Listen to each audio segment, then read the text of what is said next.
must always have your water with your meals.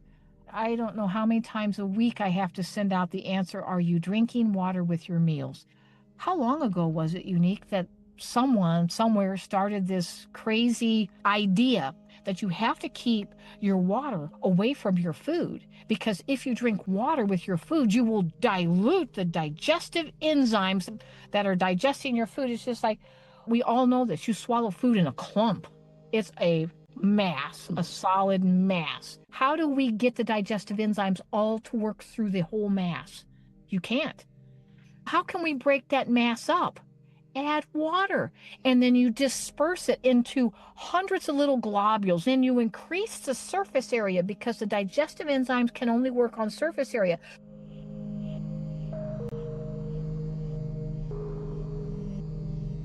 Hello and welcome to the You're Great podcast with your host, Unique. I'm sitting with my mentor and friend, Dr. Karen Hurd. And last podcast, we discussed the infamous no list of the Bean Protocol. And this podcast, we are covering what Karen considers to be the fundamentals of great health. And she does so in order of importance.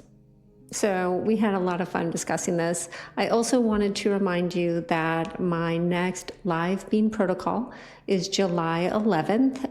The registration is open now. You can sign up, and Karen will be coming in for 2 separate 90-minute Q&A sessions. Very exciting. Everybody's always very excited and comes with their list, not just for themselves, but their family. And it's just a wonderful time, obviously. Karen is a wealth of information, but more importantly, hope. The hope that we can heal. I was diagnosed with endo at 20 and Crohn's at 34. I am in total remission with both. Diet and lifestyle, Bean Protocol, which is my company name, really from everything I learned from Karen over the years. 12 years to be exact. It started off as white knuckling to heal. It started off as dedication to heal. I created a North Star of no flares for life. But all of that ultimately turned into devotion. Devotion and love and care of the incredible human body that I get to live in this amazing life. It doesn't mean that life is easy. Life is far from easy. I just lost my house in the California fires and lost everything I owned.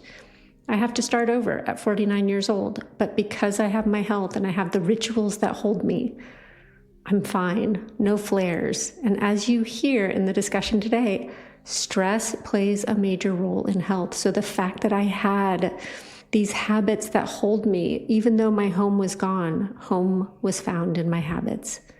My dedication has been replaced with devotion. Every meal, a love letter. If you are interested in learning how to take care of yourself, to weather the storms of life, to be resilient, join me in my next 3-month course. Join me, join Karen. Come and get healthy. It's amazing and it's worth it.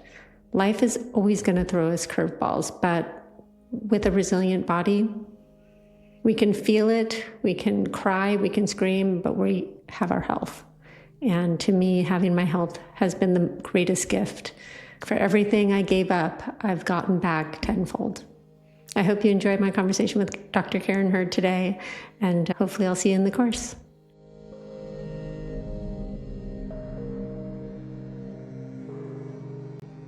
Hello, Karen. How are you? I am very, very busy. And so I've stopped. I'm on the way home from Madison. I live 3 hours north of Madison. And so I've spent the whole week in Madison. You know, I'm a state legislator. And so I'm on the very powerful Joint Finance Committee. And so we're crafting the state budget. And so all I've been doing all week. And so now I'm on my way home, and I have 2 breakfasts and 3 parades this weekend and a stack of budget papers this thick to read before we do our pre-meet on Monday for next week's our executive session votes on the budget. So I got a lot to do. Holy smokes. How is that for you? I love my job. I love it. And then at the weekend, I'm at home in my district and doing parades and going to all the things, and, so I can be with my constituents. Yeah. And so I have a beautiful office and staff that work for me and beautiful places. I get to sit on a dais, I'm a member of a very powerful committee and all the cameras are rolling and it's a big deal. It's a big government deal. So yeah. It is a big government deal, and it sounds like you really love it. Me too. Yeah. We had redistricting of our districts in Wisconsin. And so I was drawn out of my district. So I had to move from Fall Creek 50 miles to the east. And so then my daughter is living with me because her husband divorced her. It's a long, sad story. But anyway, he divorced her. And so her 3 children live with me. Oh, wonderful. Is that wonderful? Oh, I love it. Yes. They've already called me today, Mimi. They call me Mimi. Okay, so then I have to ask, do your grandchildren eat like healthy like you do? Oh, yes. Oh, yes, absolutely. They eat beans 3 times a day. There are no sweets in our house. And they're always talking about, the kids at school, Mimi, they eat sugar and then they act horrible. And they do. So, and they refuse it wherever they are, when it's handed out at church or whatever, they say, no, thank you. No, thank you. They're 6 years, 2 twins. They're 6 years old, 2 little boys, and then an 8-year-old girl. Oh, And that's so sweet. Well, they always eat healthy and they're happy. And somebody gives us something. What if somebody gave him something the other day? Oh, it was dried cranberries, but they're sweetened, these sun-kissed and so we brought them home. Well, just give them to the chickens. We have chickens, we have barn calves, we got 48 cows back in the pasture, What about unsweetened cranberries? Sweet cranberries are okay because they're not sweet. They're lower than that 5 grams per sugar per serving. But unfortunately, what they sell to the public, they've been highly, it's like 20 grams of sugar, it's like, oh my. Yeah, it's rough. Like you do whenever I'm going to make a dish, I look for unsweetened versions. Like if it's cranberries for Thanksgiving, I look for the unsweetened dried cranberries. I love hearing about your family, Karen. It's interesting, for as long as I've known you, worked with you, had you in groups, I've never asked all that much about your personal life, just more fascinated by the fact that you have the energy to live and thrive. And I feel like you've had many careers, but I also always think about now in politics, is your focus ultimately to shift the health initiatives? My focus is just to make Wisconsin a better place to live. I am on the floor. I'm always giving speeches and I use my biochemistry background and they're just always astounded. It's just like, and I have the reputation on the entire legislature across the aisle too, both political parties, that Karen Hurd is so detailed. She knows everything. And if you talk to her, even the lobbyists are a little frightened to come into my office because they say, I hear that you are very well researched and you're going to ask me some tough questions. I said, you bet. You're asking us to spend money on your project. I want to know this. I want to know that. And I just nail them. And they're like, and they're always nervous, like, oh, I have to go see Representative Hurd. It's like, good. Yes. Yeah. None of this getting away with the shenanigans. I don't let them to get away with any shenanigans. What is the saying? Walk softly, carry a big stick. I'm going to go ahead and say that you walk softly and carry a big stick. It's like, I do. And I'm very well respected. Everybody loves me. They respect me. I'm respected on both sides of the aisle. I'm very helpful. I actually, in the last 2 weeks, I've had 3 different of them come in from the other party. It's just like, you're going to have to change it. It'll never fly, So anyway. I think of you as an educator as much as anything. I would say you're probably a fierce opponent as needed, but because of your education and your due diligence, somebody's not going to come in front of you and get away with something, which is great, but you're also willing to help somebody. This is what you need to do if you want to be successful. Do this, this, and this will happen. Yeah, and quite honestly, 12 years ago when I rolled across your desk limping, you were the same. You're like, you want to get better? Here's what you need to do. I remember thinking it was marching orders. It was like, here are your marching orders. Mm-hmm.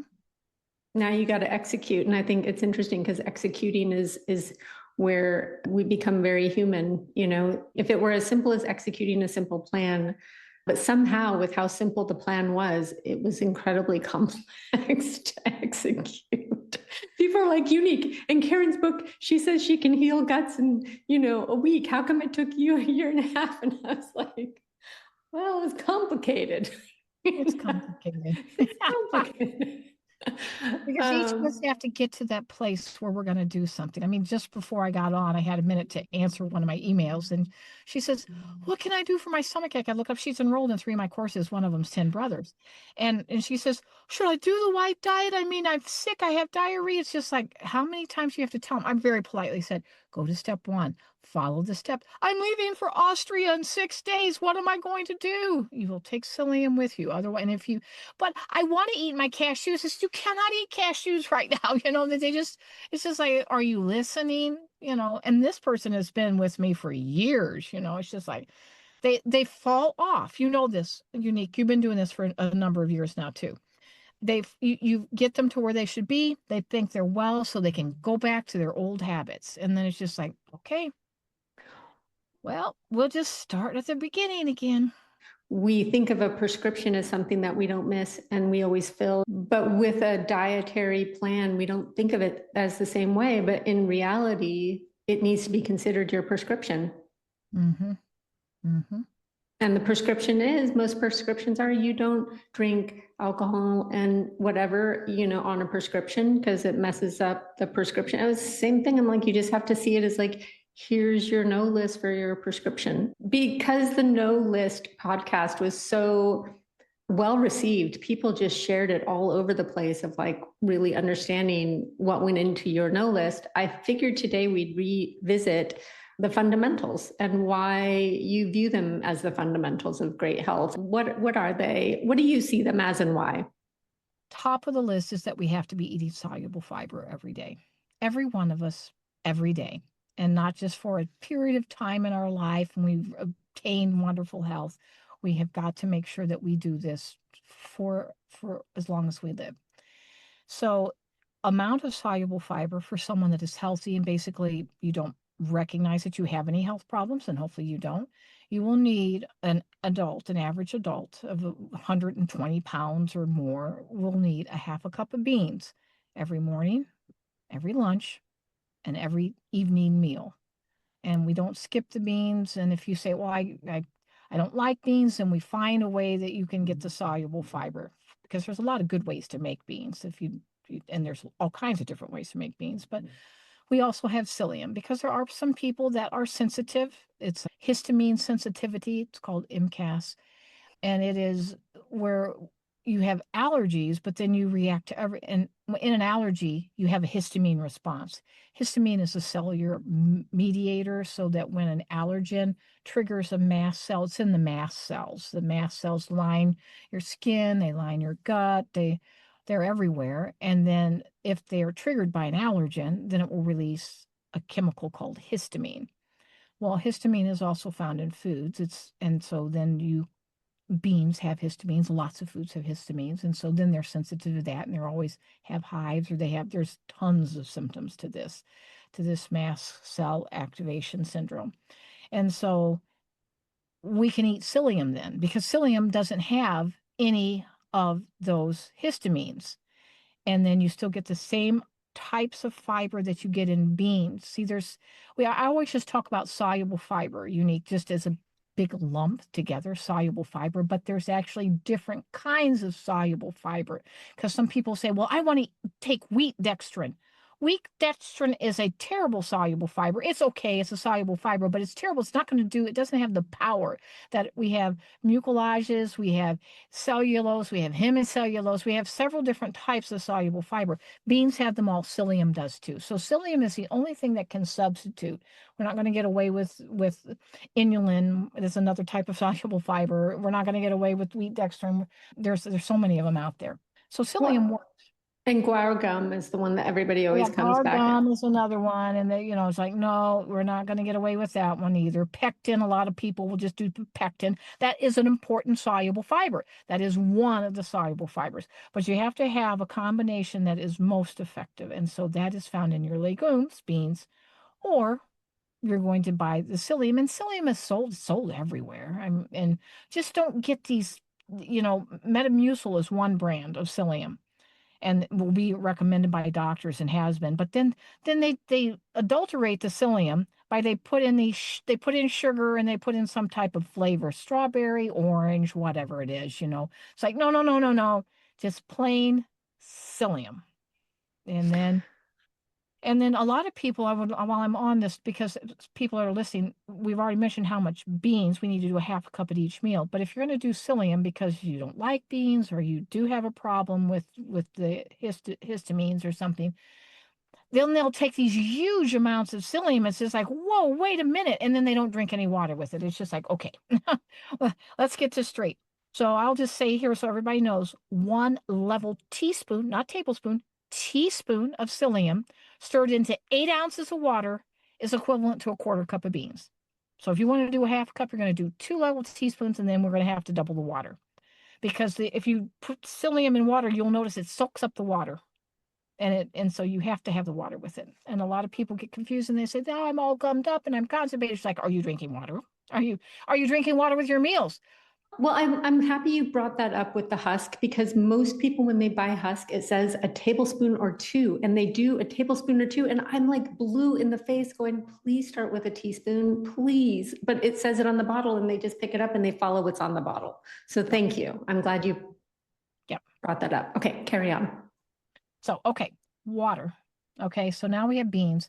And then you're probably thinking I'm going to say protein or, vegetables or something like that. No, I'm going to say water next. Okay. Water is absolutely essential. We have to have, the average person like your size, my size, unique, is going to have a half a gallon a day, basically 2 liters for those that are, using the metric system. So 2 liters of water, half a gallon of water a day. The larger you are, whether you're overweight or you're just a bigger person, but we both have a mutual friend we were talking about earlier. He is a very tall, big person. He needs more than a half a gallon of water because there's more mass to him. And if you were a woman and you're like, I'm 5'6" and I weigh 125 pounds, okay? But if I weighed 200 pounds, then I would have to have more water because I have more mass. And even if it is a fat tissue mass, we still have to be able to move that mass. And so we have to have the water to do it. So then you would need 3/4 of a gallon of water. And I don't know, it depends on your weight. We can go up from there. And then men are usually larger. So that's the basic is for someone your size, my size. And I just told you what my size is. So people that are listening will know that. But then you have to take into account your activity level too. So if you are out there in the heat of California and you're going to have more water just because it's hotter if you live in Arizona. But if you're in the winter in Wisconsin, I'm telling you, it is cold and your half a gallon is enough. So it's your weather and then your activity as far as, are you gardening? Are you mowing the lawn, push mowing the lawn? Are you, exercising, running, whatever? You have to remember that takes water. Water is involved in every single chemical reaction. And you're going to have water because water is so involved in that. So when people drink more water, a lot of them will say, Unique, how does she want me to drink this much water? It's going right through me and I'm thirsty all the time. Yeah. You have to still have the water. The water is supposed to go through you. Our kidneys are constantly cleaning the bloodstream, but if you're not getting sufficient water, then your urine will become more concentrated. And then also people tell me I have smelly urine. It's because you're not getting enough water, but your urine will become more concentrated. And that's when we can start to have problems, many problems, because the dehydration can happen quickly and you become more fatigued. And you can be partially dehydrated, and that's contributing to your fatigue all the time. You can have headaches. How many people I've worked with, I can't even name the number, that they'll come to me and they say these horrible headaches, I've had them for 20 years or whatever it is, or athletes will come to me and they've got these horrible headaches. Says, how much water are you getting?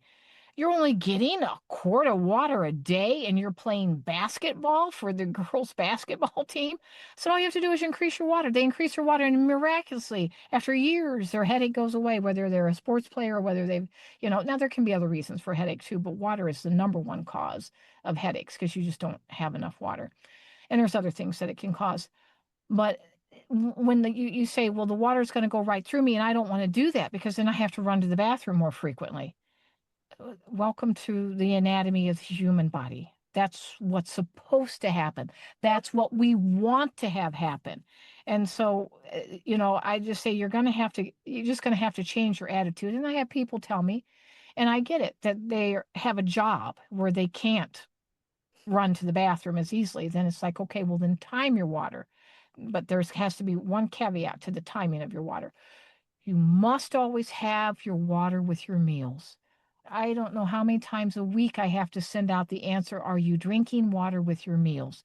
Because how long ago was it, Unique, that someone somewhere started this crazy idea that you have to keep your water away from your food, because if you drink water with your food, you will dilute the digestive enzymes that are digesting your food. It's just like, no, no. I think it would start with Ayurveda. I think my Chinese medicine doctor told me not to, who I was working with when I started working with you. So I was really scared at first to do it because you're like, you need to drink your water with your food. And I was like, I'm allowed to do that. And I did, and I have ever since. And it's been totally fine for me. I want people to understand the purpose of water with your meals, because they'll say, but you will dilute the digestive enzymes. Yes, when you add water to a water soluble digestive enzyme, yes, there is less of it in that particular volume. But what most people don't understand is when you swallow food and it goes into your stomach, we all know this. You swallow food in a clump.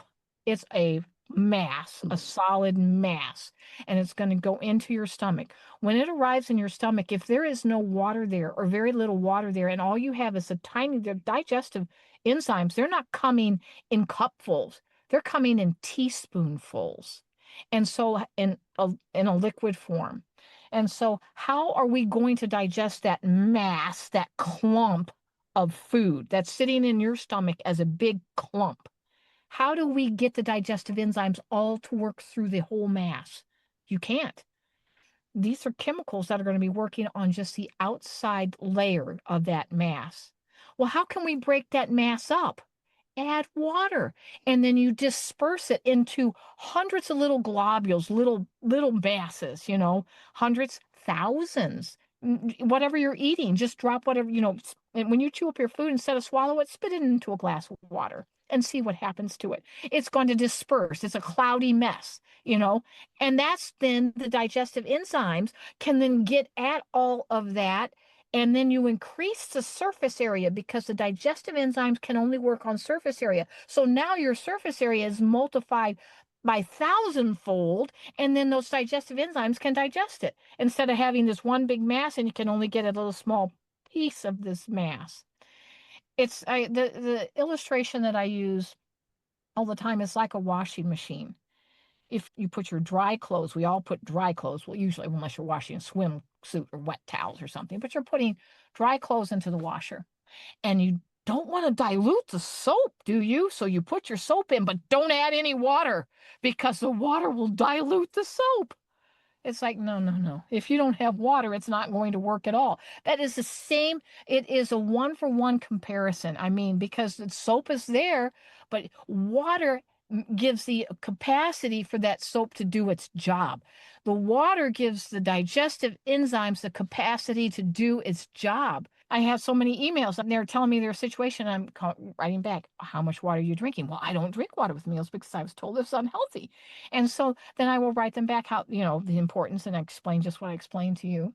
And then they will write back in a day, at the most 2 days. I cannot believe the difference. All of my problems cleared up immediately when I started drinking water. Now, that's not going to clear up your arthritis, or, I'm talking about, it's always I just have this heavy feeling in my gut, or I'm so tired after eating, or, it's like, how much water are you drinking? You have got to have water, because dehydration, the number one first sign of dehydration is fatigue. Always. Always. Number one, Unbelievable. first sign of dehydration is, I'm just so tired. Why am I so tired? Is there something to do with blood thickness too, with staying hydrated?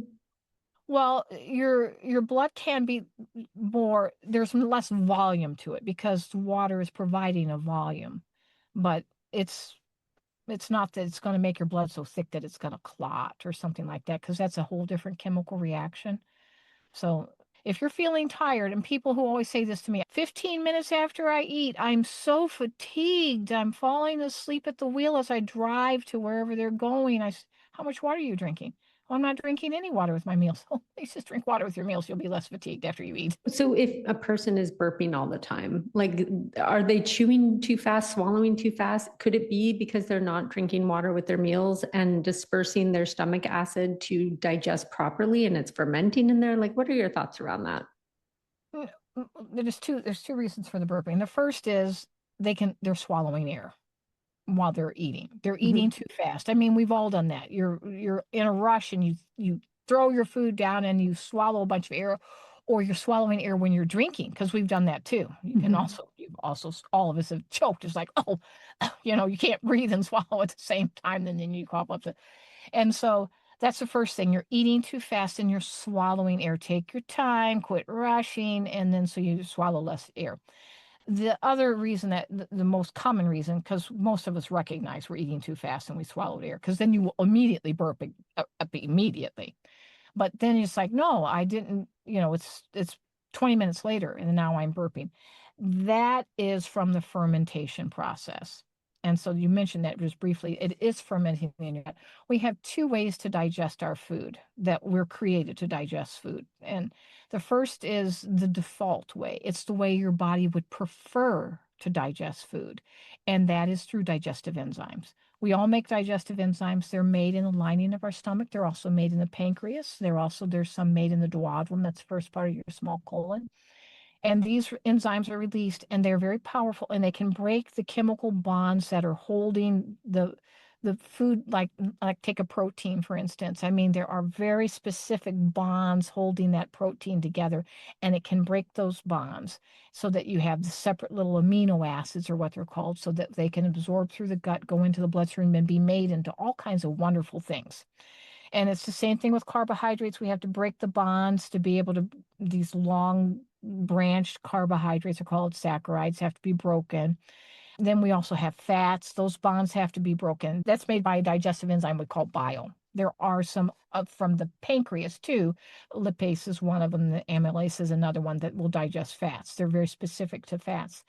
But these digestive enzymes are created by our stomach, our pancreas, our duodenum, and then they will break the food down so we can absorb them. It can go into the bloodstream in a way that we can use it. So digestive enzymes are always on the spot. You swallow food, the digestive enzymes are there. They're released by these glands, the pancreas, or the stomach is an actual organ, and they're released by those tissues. But in fermentation, you have to trigger. There is a second pathway to digestion to break all these bonds, and that is the fermentation process. But the fermentation process will not happen unless it's triggered. There has to be something that triggers a pathway. In chemistry, we call these pathways, that there's a receptor site on a molecule, and it's actually on cell walls that are on the outlying parts of the different places on the molecule. And then that will cause a cascade of reactions to happen within the cell itself. And then the molecule can break apart and digestion can occur. Fermentation will only happen when it's triggered. And that trigger is always a hormone. It's always a hormone. And so if you have more hormones in your gut, and I'm going to just say gut because it includes your stomach, it includes your intestines, the burping is happening from your stomach and from your duodenum. When it gets down further into the jejunum and the ileum, further down in the small colon and large colon, no longer is it burping, it's going to go out the other end as flatulence. But when you're burping it, it's coming from your stomach and from the first part of the small colon, which is the duodenum. That burping is caused by the fermentation of your foods instead of using digestive enzymes. The default way is always we're going to use digestive enzymes, but if we trigger the chemical pathway of fermentation, you will have gas, and that gas is what you're burping up. And hormones are the triggers. And so the more you recycle your bile, the more hormones it has in it, because hormones very rarely are dissembled by the liver. They can be broken down, but very rarely are they. They're coming through as a whole hormone. And the whole purpose of a hormone is to trigger a chemical reaction, then go to another cell and trigger a chemical reaction, another one. It's just constantly just triggering little reactions. And that hormone is what's triggering the fermentation process. So the more we recycle our bile, then the more we will have gas. Burping is gas. The burping is gas. Yeah. And so you're going to either burp it up or it's going to pass on down through the gastrointestinal tract and through the intestines, and it'll come out as flatulence. And would those hormones be adrenaline, sex hormones, like any hormone in the human body that's being recycled through the bile can trigger that fermentation pathway? Yes. Would it trigger if there isn't sufficient digestive juices or enzymes, or could No, you have to have a trigger. You have to have a hormone to trigger it. Otherwise, it won't happen. That's why people who have been eating beans for a long time, like you, eat soluble fiber, and I have not for one day or 2 weeks or a few months, but for decades and decades, I have been eating soluble fiber every day, many times a day.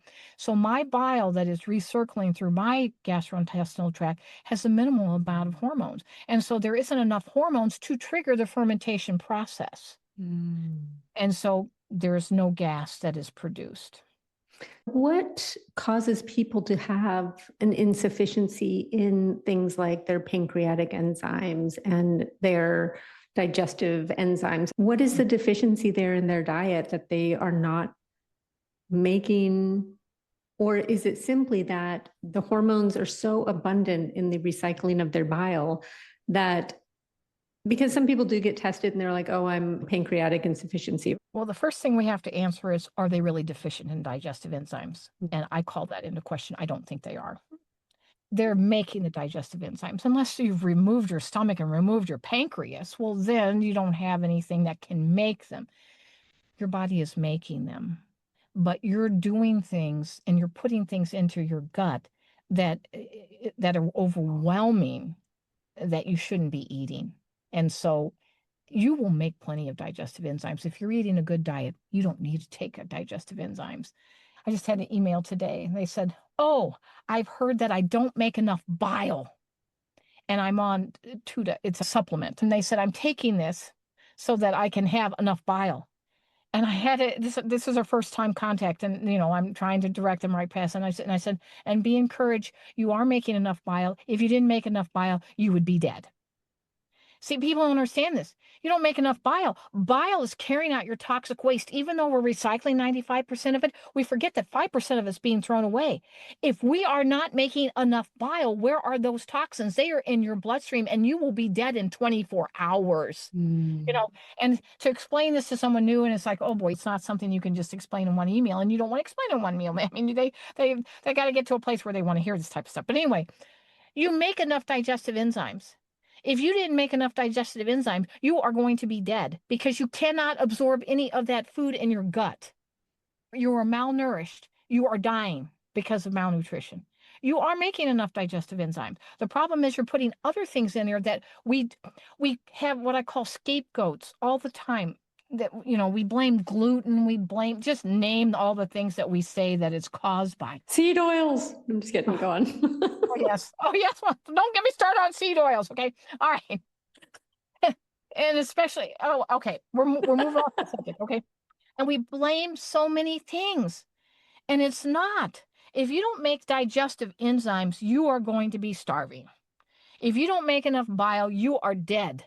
So you're making enough bile because you're alive and you are healthy.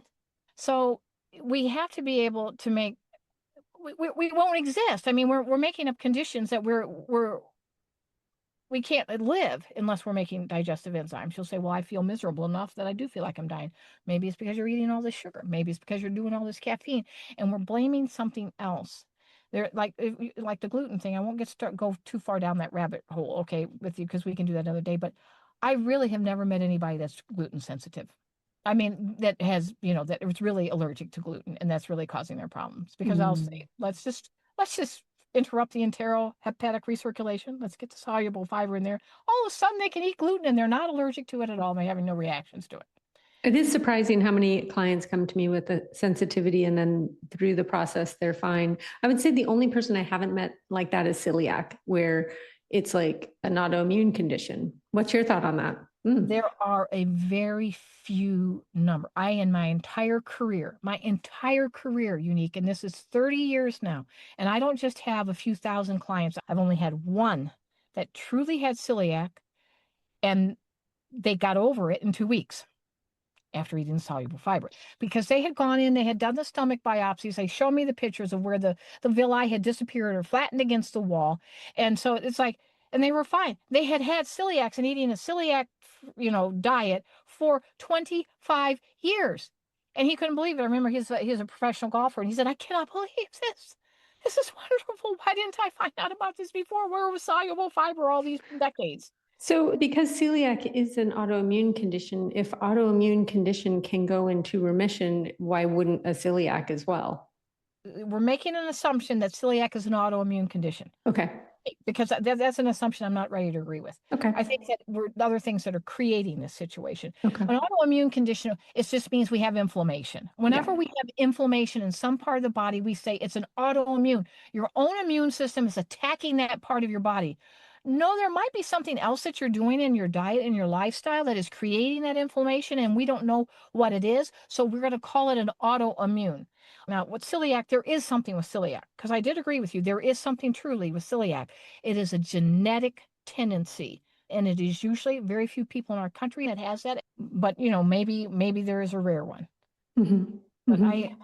Yeah, I mean, the people that I'm talking about have been biopsied and they have celiac, where it's like they see that the villi has disappeared off the cell wall, or it's flattened against the cell wall, and you can say, okay, I have celiac. So we're saying an autoimmune disease caused it. Okay, well, let's just get rid of that inflammation that caused those villi, these hair-like projections into the lumen, which is the open space in the gut. And then let's get rid of that inflammation by, how about just interrupting the enterohepatic recirculation so your bile isn't so acidic? Because people don't understand, when it recycles over and over and over, your bile, it's actually changing the pH of your bile. It is lowering the pH, so it's becoming more acidic. Well, if you pour acid on your hand, it's amazing. The skin on your hand, it just sort of dissolves and goes away. That's acid just eats your cells up. Mm-hmm. And this very tender intestinal lining, we have three different depths in your gastrointestinal tract. There's layers, and the epithelial layer is the first one. It's very sensitive, and if you pour acid on that, you know what? You're going to have inflammation. You're going to, first of all, that's going to disappear. That layer is going to disappear, and now we're into the second layer, and then there's the third one, the mesenchymal layer.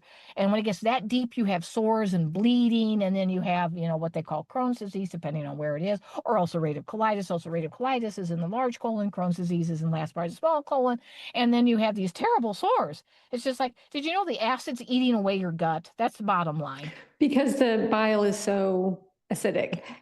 It's so acidic, and it's acidic because you're recycling these things because So because we already talked about soluble fiber, I guess this kind of goes in line with, but how long, if a person is, let's just say, doing a small amount of soluble fiber because they have gallbladder or liver or autoimmune, and we know that they need to start pulling bile, and they're doing it, let's just say they've committed to 12 times a day, how long would it take them to clear all of that acid bile from their body if they were like going hard at it? It depends on how often they're recycling their bile. And that is different with each person, the motility rate of how fast things are moving through your gastrointestinal tract. Mm. The average is between about 22 to 72 times a day. I usually say 21 to 72 times a day, but it could be 18, it could be 74, it's just how fast this is going. So like if you're eating, let's make it a multiple of 12, because you said we're going to eat the beans 12 times a day. What if you're passing bile through 48 times a day? You're somewhere in that middle. Mm-hmm. And you eat beans 12 times a day, and you're recycling bile 48. Mm-hmm. Okay, so what do we have left? It's 36 times you recycle the bile. Mm-hmm. So then the next day you can say, well, I got rid of it. So do I take it down to 24 the next day? No, it doesn't quite happen that way. I wish it was that simple, a math problem. But there's other factors that are coming in. Are you taking a birth control pill? Because you're clearing that. Are you on other medications? You're clearing that. Or did you just eat something that had, we have all kinds of crops that are grown with different additives to the soil, as well as sprayed onto the crop itself. You have to clear that. And we can clear that. Oh, we were suffering with it in Wisconsin this last month. There were weeks there that we had the Canadian wildfires that were pushing all of that smoke down over into the atmosphere in Wisconsin. And we had all kinds of people breaking out with hives and having all kinds of allergic reactions. And it's like, okay, well, we got that happening too. Or you're under stress because your boss chewed you out at work. Well, when you're under stress, you just produce a lot more hormones that are going to have to be cleared.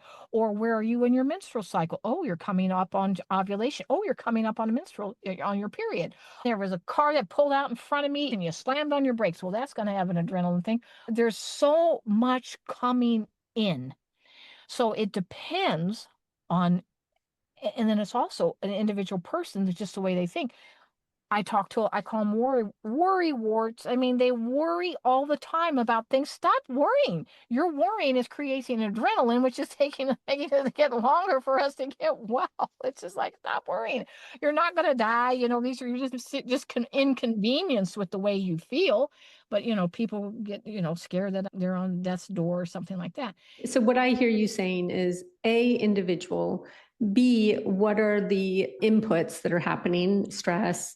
You live near a golf course and they're spraying all the time, or you live in a place where they spray all the time, or your neighbor's spraying all the time. So you have to consider the input as well. But let's just say you're living in an ideal environment, no toxins, minimal stress, and you are beaming like a mad woman.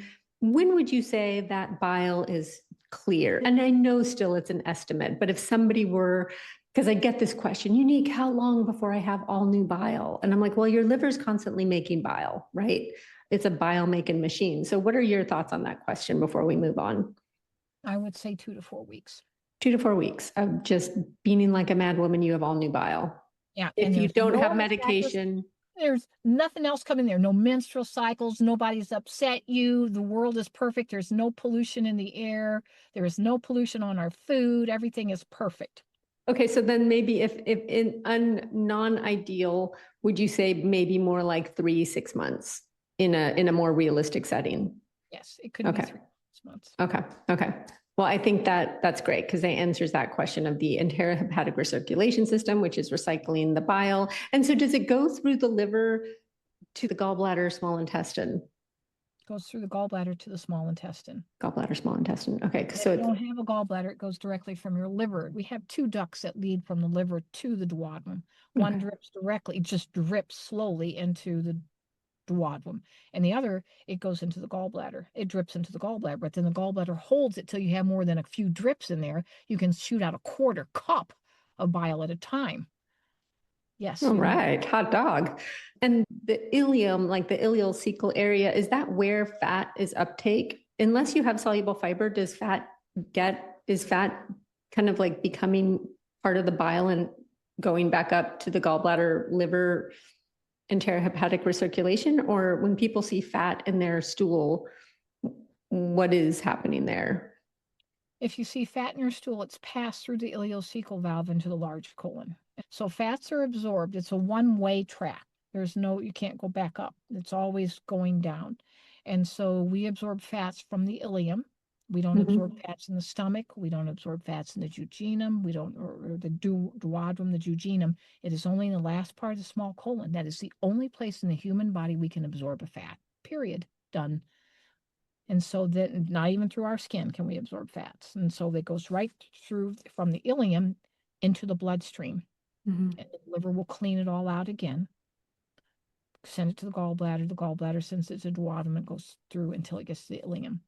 But if it doesn't absorb at the ileum, what's left of that fat will cross into the large colon, and then all of it is going out.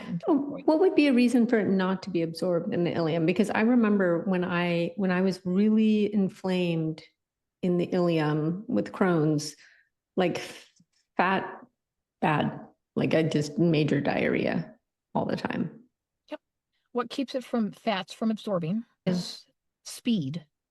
You have to have that stay in the ileum for a period of time for it to absorb. And so when a person has diarrhea, everything is going through them very quickly. So you can eat a meal. I mean, I've been at places where, because I'm around a lot of other people, and I see them, they eat their salad, and before the main meal arrives at the table, they are already gone to the bathroom. They already have diarrhea from the salad they just ate. It's moving that fast. Because it's upsetting to, and the gastrointestinal tract says, this is irritating. It is irritating. I mean, it's like scraping a scraper on a sore. It hurts. And so what do? Go through peristalsis, that's a smooth muscle contraction, and drive this stuff through as fast as you can get it to go. So that salad dressing that was on that salad, that flew through too, and none of that salad dressing absorbed. It just flew right through you, and it landed in the toilet in 20 minutes or less, sometimes 10 Mm. minutes or less. It's because it's painful. I mean, the body knows this is wrong. And then you will feel the cramps and you can feel the pain. Yeah. Yeah. No, you really can. Okay, let's get back on track. So we've got soluble fiber, water. What's next? After soluble fiber and water, the next most important is your protein. I thought so. So tell me about that. There's complete proteins and there's efficient proteins. And you have to have both those qualities for a protein to be helpful to you. A complete and efficient protein. Complete means it has all 9 amino acids that are essential. See, there's 21 amino acids. Amino acids are little proteins. They're building blocks to make a long chain of proteins. Whenever you eat anything that's a protein, which is eggs, meat, poultry, fish, and seafood, they are all connected, long, massive. I mean, we're talking thousands and thousands of these little building protein blocks. And you have to break each one of those blocks apart to make them free. Then we call them a free amino acid. The proteins are amino acids. There are 21 that we build. Every single cell, every single enzyme, every single thing about a human being is built out of these amino acids. And so you have to have all 21 of them to build all these very important things in our body. 9 of them are essential. That means if you don't eat them, we can't get them from any other place. That the other ones, that means they can be made. We can make combinations of this and this, and we can make it into that amino acid. But there's 9 of them you actually have to consume. Otherwise, there's no other place to get them. Of those 9 amino acids, most people will say, good, well, I can combine beans and rice, because beans, there's different amino acids that what the beans is missing, the rice has. What the rice is having, the beans has. So we get all 9 of them, they're there. But it doesn't mean they're efficient, because there's a limiting factor. That's the scientific way that we describe it all the time. That protein can only be efficient and work if you have enough of the other essential amino acids. So if you're low on the methionine, that's one of the essential amino acids in the beans that the rice doesn't have, but you don't have the tryptophan, then it doesn't matter that you had it from one source or the other. They have to be in a right ratio together. And they occur the right ratio in a complete protein that is efficient. And we only have 5: eggs, meat, poultry, fish, and seafood. People say, well, eat soy. It's inefficient. I'm going to eat quinoa, and that it's a protein. No, it's a grain. And it's you don't have the right ratio, and actually it's not even complete. It's inefficient and it's incomplete. And people say, well, I'm going to buy a supplement that has all of the 9 essential amino acids. If you're going to buy a supplement, then you're going to have to buy egg whites. They sell egg whites as an egg white supplement. That is a complete protein. That is an efficient protein. But if you buy one that says, and we have added in the missing amino acids, how do you know what is the right ratio there? You don't. And so when you reach the limiting factor, you run out of methionine and you have lots and lots of tryptophan, which is an essential amino acid, but you ran out of methionine. There's none of those things that are going to be made that need to be made. I was going to ask you, so for people who are not eating efficient and complete proteins, what are the health risks? You will not be able to make all the cells that you need to make. So the first risk you'll have a lowered immune system function. Your immune system is made of white blood cells. Those white blood cells are made from those proteins. And that means that you're sick more often. She's like, why do I ever get every cold that comes around? I mean, we're all exposed to viruses all the time. Almost all colds are caused by viruses. Way the high 90th percentile are caused by viruses. And they're around us all the time. Why did I get sick and my husband didn't, or, whatever, friend? And it's because you have a lowered immune system function, because you don't have the proteins that you need. Another thing that you always feel is fatigue. You're so fatigued. Why are you so tired? So tired. Now, we already talked about water. That's dehydration. It's the number one symptom of dehydration is fatigue. It's not necessarily the number one cause of fatigue is dehydration. I want to make sure we don't, flip-flop them. Number one sign of dehydration is fatigue. But you're tired all the time. That is also because you may not have enough protein. What is your muscle tissue made out of? Protein. I've seen these people. Saw somebody in the elevator the other day in this hotel I was staying at. Her skinny little legs, skinny little arms. This is a grown woman.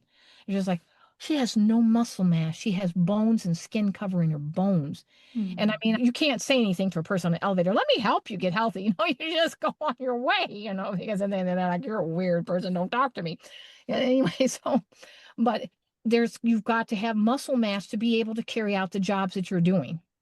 And your number one muscle that is absolutely critical in the human body is your heart. And Mhm. people forget that. They think, what are organs made out of? Your heart is a muscle.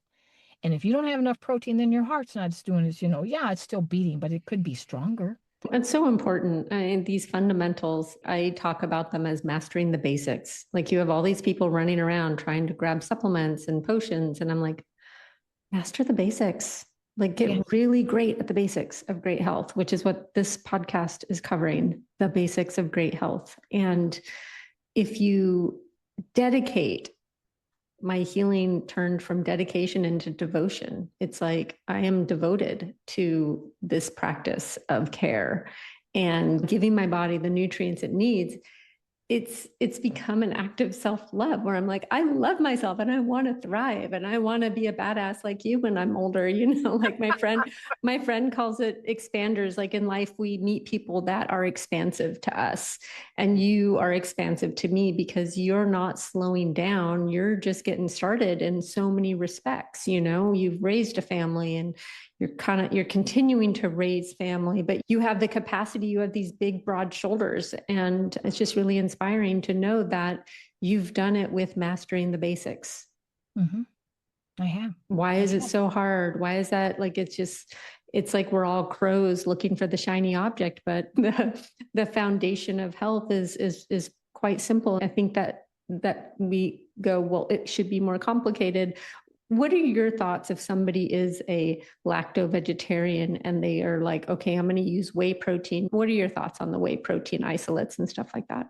Yeah, whey protein is not an efficient protein. I call it a cheap protein. Your dairy products are complete proteins. They're not efficient proteins. You'll notice whenever I give a list of proteins, you never hear me say meat, poultry, fish, I seafood. noticed that. No You yogurt. never hear me say the word dairy. I say, No. never hear me say it Why is that? Tell me more because about it's that. not efficient, because we don't have the ratios of those 9 amino acids in the way that they should be so that you can achieve your best possible health. So whey protein, sure, it's a complete protein, but it's not an efficient protein. It's not going to make those white blood cells for you like we could make them if you were eating a piece of meat, poultry, fish, or seafood. So they should never, your cottage cheese, your non-fat Greek yogurt that doesn't have a lot of saturated fat, your whey protein should never replace a meal with efficient protein in it. If you want it as a snack or a topper, whatever, but it should never replace one of those important meals 3 times a day. Because then eventually you will have these protein deficiencies, what we're talking about, a lowered immune system. You're always tired.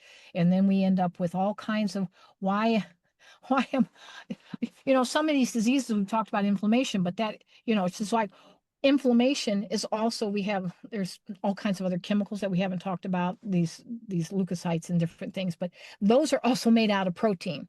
And so they come into impact with every other disease that we have. Yeah. I mean, because we have to make these different chemicals, these different enzymes to be able to make bodily reactions happen. And then when they're not made, and it's like, why weren't they made? Well, I didn't have enough of, the name the amino acid, the essential amino acid, and it's like, well, that's because it was out of ratio. So we didn't have any of it on hand. So we didn't make it. You're blowing my mind because it's something that you see a lot of food scientists talk about, the fact that you should never have a smoothie as a meal because people will put their protein in there or they'll put their yogurt and their granola together and they think that's a meal. It doesn't have an efficient amount, the right amounts of these amino acids. Then if you're starting your day with a whey protein as your meal or yogurt, non-fat Greek yogurt as your meal, then you've already shorted your body the proper ratios of amino acids. Is that right? That is right. And what'll happen is we're always making new cells every moment. Then you will make the number of new cells that you have up to the limiting factor of what was that essential amino acid that was missing. Oh, we ran out of tryptophan. Oops, we ran out of methionine. Oops, we ran out of whatever we ran out of. So then you stop making those cells. So you only got some of them made. So you go to your next whey protein or whatever. Oh, good. We got some more of the tryptophan in here. Oh, we can only make so much though because we ran out. It's just like you're in a factory and you have to have all of the right number of ratios of to putting together whatever product you're putting together. It's like, oh, well, we ran out of, this size of screw. Well, we're not going to make any more of the product until we get that size of screw back in or whatever it is. That's what we're talking about. So yeah, you can make some, but you can't make it all. So then you can't have this optimum health. So it's better, the whey proteins, the yogurts, that's a better snack if you're looking for a protein snack than it is a meal. Because if you've skipped out on the efficient protein with the proper amino acids 3 times a day, you have shorted your health bank account. That's exactly right. Okay, that's really important. And it makes me so sad, Karen, because I have these people coming to me who refuse to eat eggs, animal proteins, and the best I've been able to do is to get them to do a scoop of pea protein 3 times a day with their vegetables. But what you're saying to me is that you're basically just on a steady decline to some degree if you're not getting those efficient proteins. And then you ask, why am I aging more quickly? Why we all go through the aging process? I'm 67, I'll be 68 in a couple of months. And so why are we, and we are all are going to age. I mean, there will be a day that I die too, it has to happen. We cannot live forever, but we do not have to age as rapidly. We do not have to. I have a lot of colleagues around me and they say, that's it, I'm retiring. And I'll say, what do you mean you're retiring? They said, I'm 62 years old. I've had it. I'm worn out. It's just like, I'm 67. You're 67 and you run circles around me. Well, yeah, it's because I don't eat the same thing that you've been eating for all these decades, and you haven't been able to make all the cells that you needed to fight all the disease and to have all the healthy systems that you needed. So then you succumb to those things and you always have, you run to this medication, that medication, and you have this surgery, that surgery. It's like, yeah, that's what everybody's doing. Well, Karen, honestly, I feel like people ask me all the time, Unique, what is your skin routine and what do you do? And I said, honestly, I look younger now than I did in my 20s and 30s. Mm-hmm. I post my meals all the time. It's a bean salad. It's chicken breast. It's turkey chicken breast patties that I make with herbs in it. And I'm having avocado and nuts. And I'm not doing anything special. I do like my tinted moisturizer though, but it's all natural. And it's got minerals in it. But you know what I mean? It's like, I'm not doing anything special and I'll be 50 next year. And they're like, you don't look 50. And I'm like, oh, I'm not doing anything special other than eating really well and doing pretty well with getting non-toxic sun rays, like getting vitamin D and stuff like that. Like I like to get out in nature every single morning and every single night and get good sleep, but I'm not doing anything special other than eating this way, but I've been eating this way now with you for 12 years and I feel younger now. So there is really something to this efficient protein. And I was so guilty of being the yogurt and granola person for breakfast. And I was so guilty of doing a whey protein as my breakfast. I haven't done that since I started Protocol. I always have some eggs or I make my own chicken patties and I like them really herbaceous, but I'm really excited to hear you break it down that way. And I'm also just really sad because I think there's so much misinformation that these people are walking around not nourishing their bodies properly because they don't understand the science and the science is so misinterpreted. Yep. And this makes me sad. Yep. Okay. So also are proteins the building blocks of these enzymes that everybody's worried about? Yes. Aha. Yes. Oh, they're all made interesting, out of right? protein. Oh, interesting. You don't have stomach acid? You don't have pancreatic elastase? Those little amino acids are making everything. Taste is made out of protein, those amino acids. And if you don't have enough on hand, well, we just stop production as soon as you run out of this particular one. You didn't have enough. Yeah, moment of silence for protein, people. All right, efficient protein. And complete protein, which dairy is not. Yeah. Dairy is not. Who knew? A lot of marketing goes into making us believe that you can get an efficient protein or a complete protein that is all you need, but quite frankly, talking to you, it's not all you need. You don't just need a complete protein. You need an efficient protein, which is giving you the correct amounts of all of these things doled out by nature, not by a scientist or anybody else. So that's the third one. So what is the fourth one? It would be our oils. It's our good fats. We are able to make from them almost all our hormones, not all of them. And proteins are involved in that production of the hormones too. But thyroid is all made out of protein, the hormone. And then we have all of our growth hormones and our sex hormones. All of that is made out of fats with the assistance of those amino acids. But those oils are the good fats, which are our oils. They reduce inflammation. Besides making all the hormones for you, they're the number one thing that reduces inflammation. Without them, we would be dead because we're all one mass of movement. And whenever you have movement, you will have friction. And when you have friction, you will have inflammation. Everybody knows that. You walk around in a new pair of shoes, you get a blister on your foot. What happened? How did that happen? Rub, rub, rub, rub. That's called friction. Well, you have to have something that would, if what would you put in there if you wanted to grease that space that where you have that friction? You put in a fat. And then that means they can slip slide on each other and there that friction is reduced. And so then you don't have inflammation. Inflammation is caused by friction. And so we have to have good hormones that get everywhere to reduce that friction, reduce the inflammation caused by the friction. Because the friction is going to happen. That is just a law of nature. Yeah. Yeah.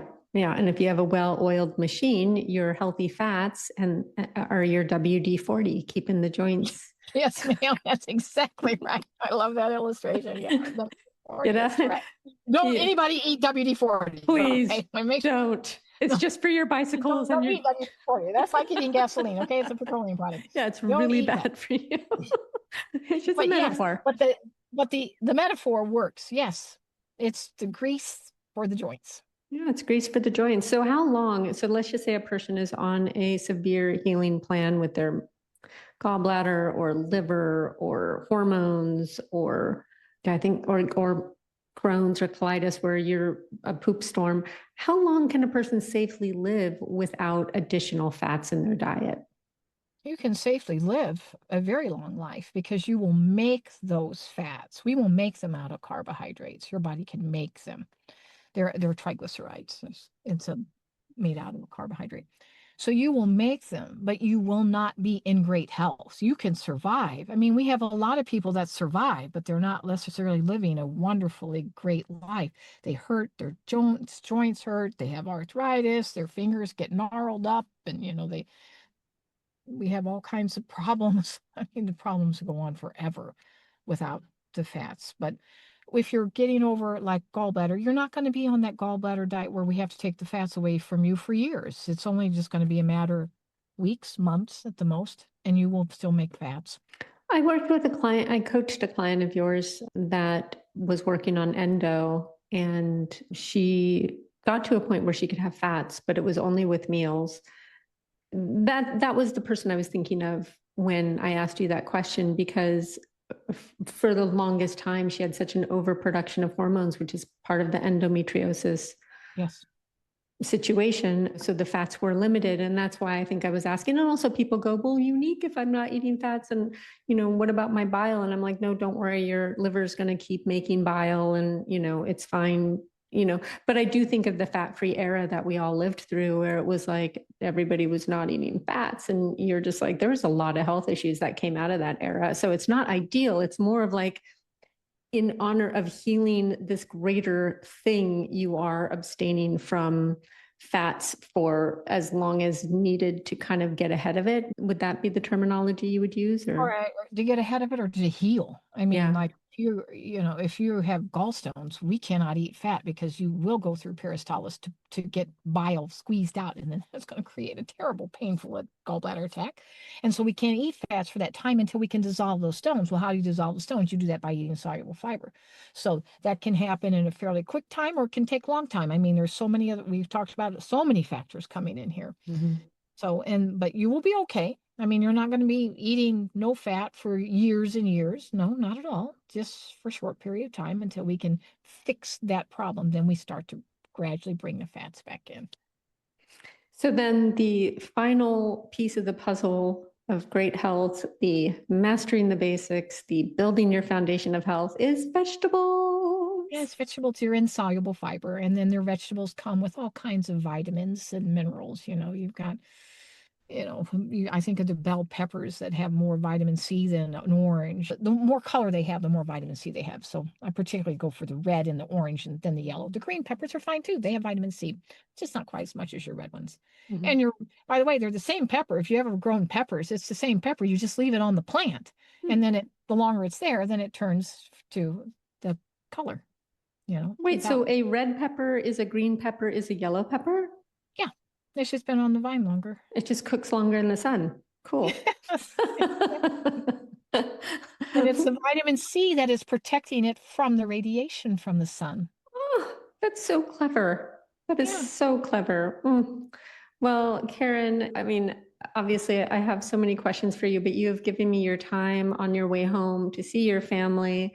You've broken down the fundamentals of eating well, and I'm so thankful for you, and I just adore you so much, and I appreciate your time, and thank you for coming on and sharing this time with me, and for everybody that gets to learn from you and has been supported by you. And I really get the privilege of coaching these wonderful people and kind of helping them stay on track with these protocols. And I just want to say thank you. It's been such a pleasure to chat with you today about all this.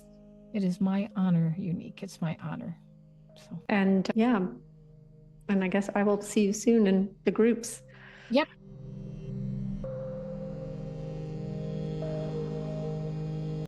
Thank you so much for joining us today as Karen and I break down the fundamentals of nutrition and eating for health and wellness.